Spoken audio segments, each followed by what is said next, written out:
Evelyne Platnik-Cohen et Eric Albert sont nos experts en relations clients et comme chaque jour, nous recevons notre experte en tout et en rien, Hortense Diftin. Bonjour. Bonjour Elena, bonjour tout le monde. Salut Hortense. Alors, la relation client, ça vous connaît, mais alors d'une force à tout envoyer bouler. Hein, c'est ça ? Carrément, parce que moi j'ai été vendeuse et cliente. Donc moi j'ai été vendeuse dans un magasin de luxe dont je tairai le nom. Il y avait intérêt à avoir le sourire, à être aimable et à avoir de bonnes relations avec les clients. Le client là-bas était roi et il le savait d'ailleurs. On dit aussi que quand le roi abuse, on peut lui couper la tête, mais pas là où je travaillais. Alors je ne dis pas qu'à l'époque je jouais le rôle de la carpette, mais j'en étais pas très loin. Je jouais aussi le rôle de confidente. Vous avez beaucoup de gens, de clients qui s'ennuient et qui voient en la vendeuse une amie ou une ennemie. Quand on n'a rien à faire, ça occupe une journée de crier sur la vendeuse. Alors, mais c'est vrai que les bonnes relations avec les clients, ça s'entretient. Oui, Léna. Quand j'étais toujours vendeuse. J'aurais adoré vous croiser en tant que vendeuse, mais je vous croise ici tous les jours, j'adore aussi. Quand j'étais vendeuse et qu'un client rentrait dans le magasin, le premier truc, si on était au téléphone, on raccrochait. C'est dingue. Ah oui. Ouais. Et on disait aussi un truc dingue, un truc très vintage, un truc très old school. On disait bonjour madame et bonjour monsieur. C'est un truc. Ça a disparu. Maintenant, si on vous jette un regard, c'est souvent le maximum. Faut pas se demander pourquoi Internet marchait bien. Bref. Alors moi, j'ai dû arrêter la vente parce que j'avais un petit problème. Donc vous en parliez tout à l'heure, Eric. Ça m'arrivait de confondre le monsieur et la madame. J'avais un problème que j'ai toujours. D'aucuns diront que je ne suis pas concentrée.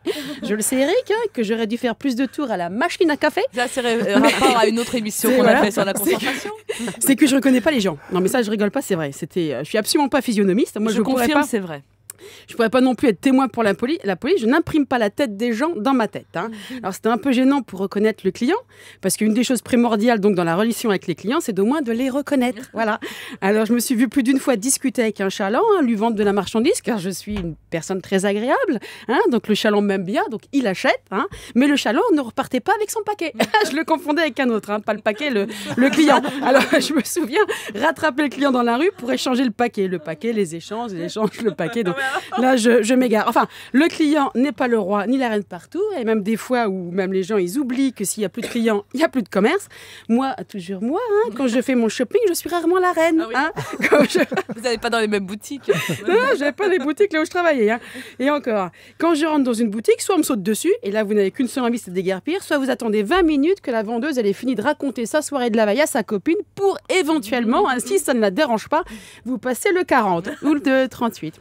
Peut-être le 36, 36, En même temps, il y a beaucoup d'endroits où il n'y a plus de relation avec les clients.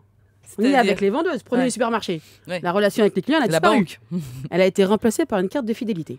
Et il y a même des fois où je me demande si on n'a pas inventé la carte de fidélité pour remplacer le sourire de la crémière.